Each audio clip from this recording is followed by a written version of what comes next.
好きな人を本当に幸せにするために必要なこと。好きな人を喜ばせたい。それなのになぜかすれ違ってしまう。もっと優しくしたいのにと悩んでいるあなたへ。恋愛が長続きする人にはある共通点がある。それは愛されることより相手を幸せにすることを本気で考えているということ。愛されたい気持ちを手放したとき、あなたの恋は本当の意味で深まり始める。今回は心理学と実際の恋愛研究をもとに、彼氏彼女を本当に幸せにする10の習慣を優しくでも深く丁寧に解き明かしていく。あなたのその優しさがちゃんと届くようにするために、言葉にして伝える愛が心を守る。愛している、ありがとう、今日もあなたがいてくれて嬉しい。そう思っていても言葉にしなければ伝わらない。恋愛は思っているだけでは成り立たない。言葉という橋を架けなければ、どんなに相手を大切に思っていてもその気持ちはただの沈黙の海に沈んでいく。心理学では感情のラベリングと呼ばれる現象がある。嬉しい、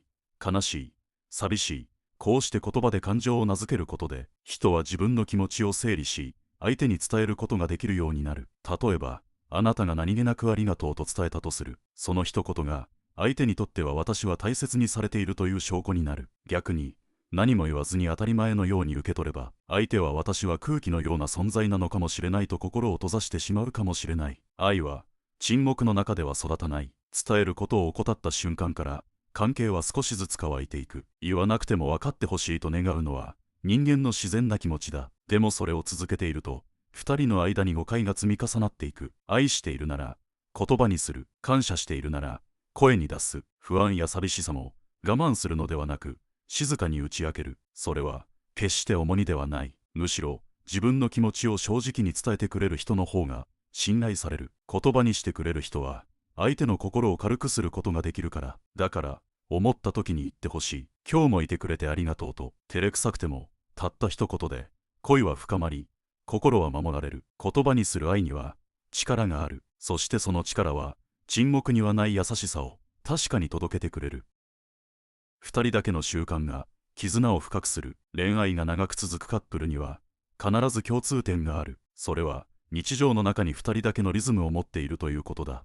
例えば毎朝おはようのスタンプを送り合うこと、仕事終わりに電話をつなぎながら何気ない話をすること、毎月決まった日にデートに行くこと、週末に一緒に映画を見る小さな儀式。それがどんなにささやかでも私たちは私たちだけの時間を大切にしているという実感が心の奥に安心を積み重ねていく。心理学ではリチュアル、儀式という概念がある。意味のある習慣は感情を安定させ人との絆を深める。それは宗教だけの話ではなく恋愛でも全く同じだ。特別な何かをしなくてもいい。むしろ高価なプレゼントや豪華なデートよりも毎晩寝る前にお休みを言い合う、そんな何気ないルールが二人の関係を見えない糸で優しく結び続けてくれる。人は日々外の世界で揺さぶられる。仕事のストレス、友人との摩擦、不安定な未来。そんな中で帰ってこられる場所があるという感覚は何よりの支えになる。二人だけの習慣はその帰る場所を作る。たとえ言葉を交わさなくても同じ曲を聴いたり同じ香りに包まれたりするだけで心はそっとつながり直す。大切なのはその習慣を無理に続けることではなく、あなたの存在を毎日ちゃんと感じているよと伝えること。それは独りよがりの努力ではない。共に続けるからこそ意味がある。愛とは特別な日ではなく何気ない日常の中で育つもの。そしてその日常をどれだけ丁寧に重ねられるかが絆の深さを決めていく。だから今日も小さな習慣を大切にしよう。それはあなたたちだけの物語を静かに育てる魔法だから。ネガティブを超える5倍の肯定。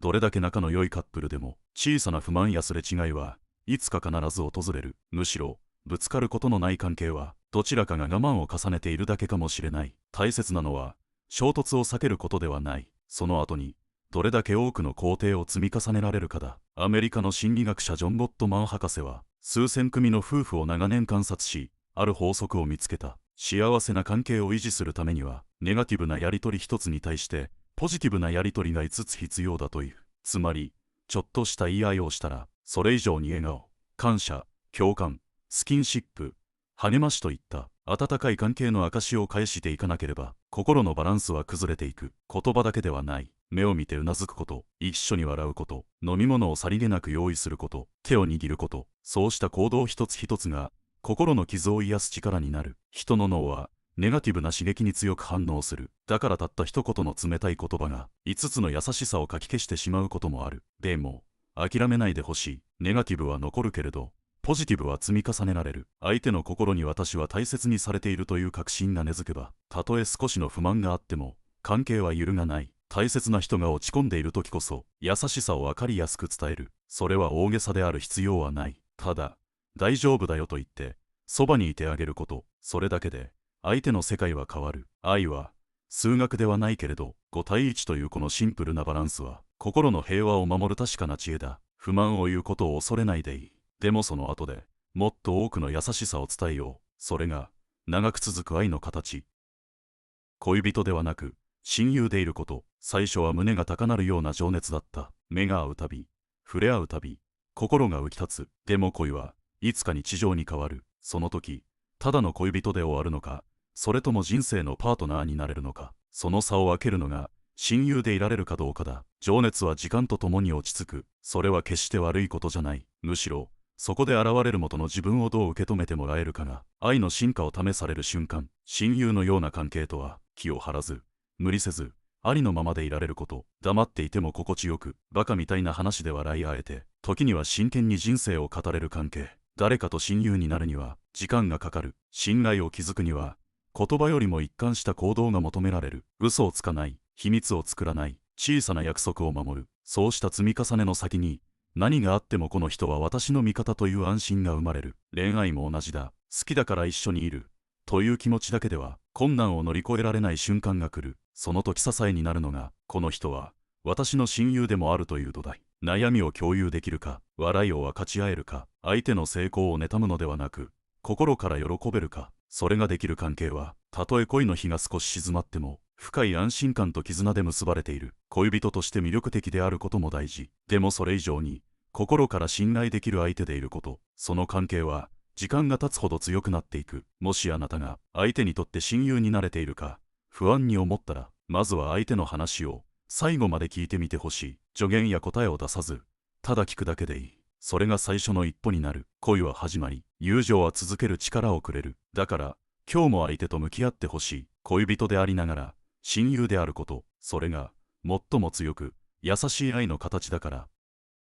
嬉しい瞬間を一緒に喜べるか、誰かを本当に大切にしているかどうかは悲しみに寄り添えるかだけではわからない。むしろ本当の愛は相手の喜びを自分のことのように喜べるかに現れる。例えば相手が昇進した時、資格に合格した時、長年の夢に一歩近づいた時、その瞬間心から良かったねと言えているだろうか。嫉妬や自分の焦りに押しつぶされずに、心理学では資本家反応と呼ばれるこの反応が恋人同士の幸福度を大きく左右することが分かっている。成功や嬉しいニュースを打ち明けた時、その反応がポジティブであればあるほど、相手は私はこの人に大切にされていると感じる。つまり喜びを共有できる関係は信頼と満足度を何倍にも高める。それは悲しみを慰めること以上に関係を強くする力を持っている。大げさに祝う必要はない。ただ一緒に笑い、一緒に拍手を送り、一言でも本当に頑張ってたもんねと言えたなら、その喜びは二人のものになる。逆にどんなに愛し合っているように見える関係でも、嬉しいことを打ち明けた時に無関心な反応やそっけない態度を取られると、それだけで心は静かに離れていく。愛されたいならまずは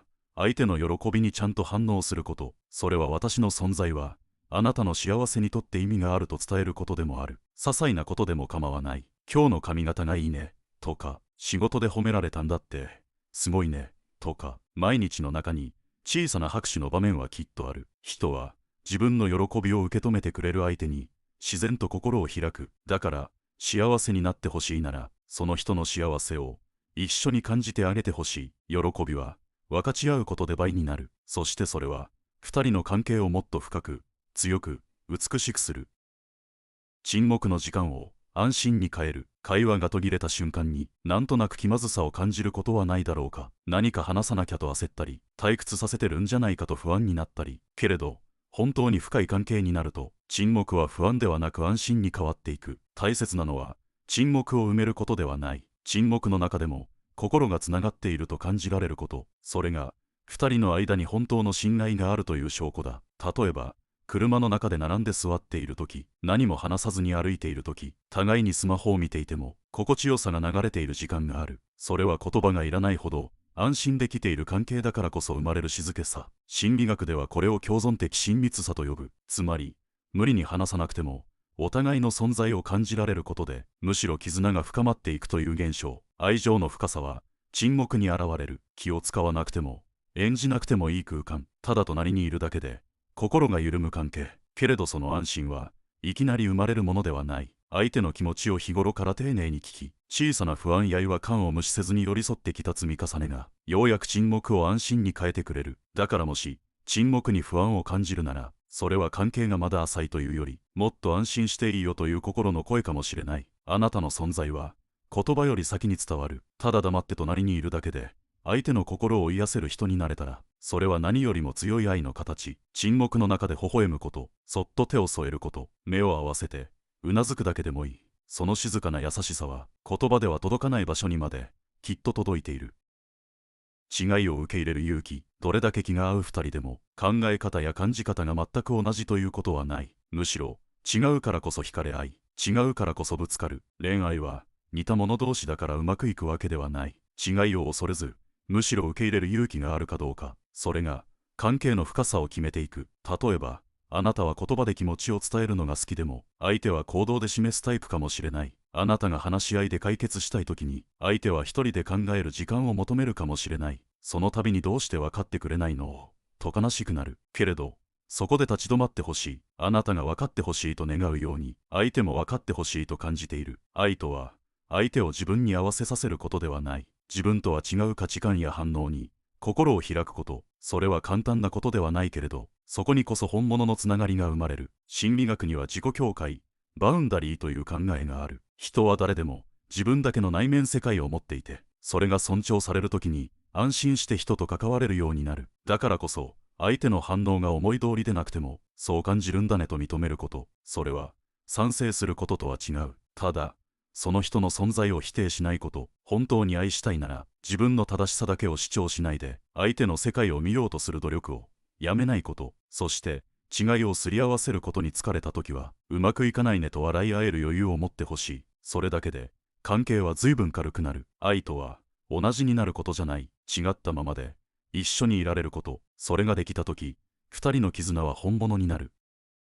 弱さを見せられる関係に育てる。強くあろうとするのは、優しさの裏返しだ。泣きたい気持ちを抑えて笑ってみせたり、本当は苦しいのに大丈夫と言ってしまったり、恋人の前では、できるだけかっこよくいたい。でも、関係が本当に深まっていくのは、そのかっこつけをそっと脱ぎ捨てた時からだ。人は、強い相手に惹かれることもあるけれど、自分の前でだけ、弱さを見せてくれる人に、一番心を許す。あなたが落ち込んだ時、疲れた時、うまくいかない時に、そのままの気持ちを打ち明けられる相手はいるだろうか。なんで元気ないのと聞かれて、ちょっと疲れたと言える勇気。仕事で失敗しちゃったと情けない話をできる関係。それを見せることで、嫌われるんじゃないか、重いと思われるんじゃないか、そう感じるのは自然なこと。けれど、真に信頼し合える関係とは、その怖さの先にあるものだ。心理学では自己開示が関係性の深さを左右すると言われている。つまり、自分の内面をどれだけ素直に伝えられるか、それによって、相手もまた心を開く。弱さを見せることは、依存とは違う。むしろ、弱さを隠し続ける方が、相手を信頼していないというメッセージになってしまうことさえある。あなたがちゃんと見せてくれる人になれば、相手も自然と本音を語れるようになる。そして、その弱さの共有こそが、二人の間に揺るぎない絆を作っていく。強がることをやめたとき、本当の優しさが生まれる。それは、守られるだけの愛ではなく、守り合うことができる愛。もし今、辛いことがあるなら、どうかその気持ちを言葉にして届けてほしい。あなたの弱さは、愛の入り口かもしれないから。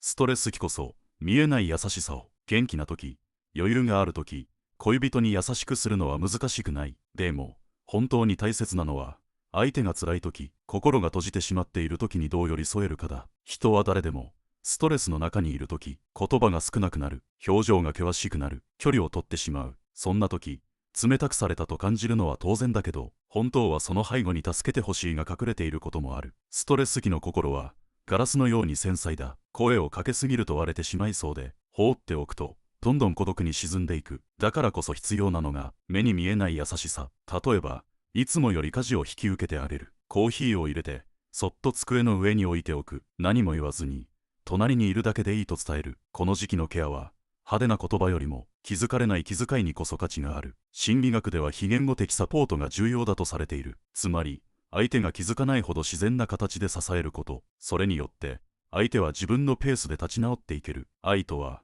分かりやすく与えるものではなく、与えたことすら伝えない優しさを持つことでもある。何かあったと聞くより、そっとブランケットをかけてあげる。無理しないでねというより、静かにそばにいるだけで伝わる思いがある。そして大事なのは、その優しさを見返りとして差し出さないこと。私が支えてあげたのにと思う瞬間、その優しさは相手にとって負担になってしまう。本当の支えとは、見えない場所で黙ってそっと灯す明かりのようなもの。照らしていることを誇らず、ただ静かにその人の心に寄り添う。恋が続いていくためには、こうした静かな瞬間こそ最も大切な時間になる。愛されたい自分を超えていく。人は誰でも愛されたいと思っている。大切にされたい、優しくされたい、理解してほしい。その気持ちは決して悪いものではない。むしろそれがなければ誰かを愛することすら難しい。けれど、どうして分かってくれないの？なんで私ばっかり我慢しなきゃいけないの？そんな思いが積もっていくと、いつしか関係は与え合うものではなく奪い合うものになってしまう。愛は見返りを求めた瞬間から少しずつ濁り始める。そしてそれは自分がどれだけ傷ついてきたかを数えるような関係に変わっていく。だけどふと気づく瞬間がある。相手の笑顔を見たとき、自分の心がなぜか温かくなること。相手の幸せを願って行動したとき、それが自分自身の満たされる瞬間になっていること。その時あなたはきっと知る。愛されたいから始まった気持ちがいつの間にか幸せにしたいに変わっていたこと。それは弱さではない。むしろ愛の本質にたどり着いた証だ。心理学者エーリヒ・フロムは言った。愛は感情ではなく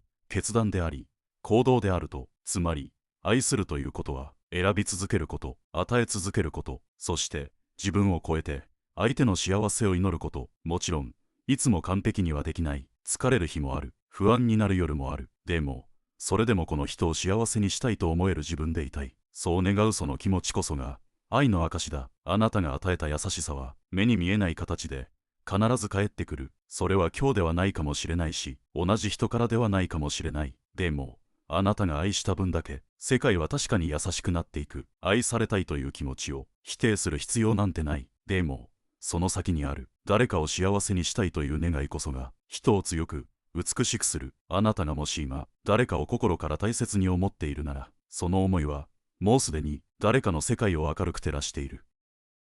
あなたが今好きな人を幸せにしたいと本気で願っているなら、その思いだけですでに十分に美しい。恋は思い通りにいかないことの連続だ。伝わらなかったりすれ違ったり悩む夜もあるだろう。でも何度つまずいてももう一度大切にしたいと思える気持ちこそがあなたの愛の証。この10の習慣は誰かを幸せにするための優しい選択の連続だ。そしてそれを選べるあなた自身もまたきっと幸せになっていく。愛されることを願うより幸せにしたいと思える強さを育てていく。それが恋を超えて人生を変えていく。これからのあなたの恋がもっと深く温かく優しく育っていきますように。